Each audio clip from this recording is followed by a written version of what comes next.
Hello friends, குயிக்காக எப்படி இளவடம் பண்ணுறதுன்னு பார்க்கலாம். நான் நாளையே ஒரு கிளாஸ் அரிசியை ஊற வச்சு அரைச்சி வச்சுருக்கேன். பச்சரிசி வேணாலும் நீங்கள் அரைச்சிக்கலாம், இல்லைன்னா புழுங்கரிசி கூட அரைச்சிக்கலாம். மறுநாள் கொஞ்சம் நல்லா மாவு புளிச்சிருக்கும்.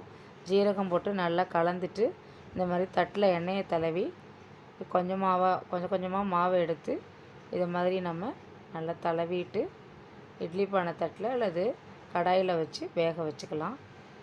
நல்லா இது மாதிரி வெந்துடுச்சு. சும்மா ஒரு நிமிஷம் இருந்தாலே போதும், நல்லா வெந்துடும். இது மாதிரி உரித்து எடுத்துகிட்டு வெயிலில் காய போடலாம். இது மாதிரி காய போட்டிருக்கேன்.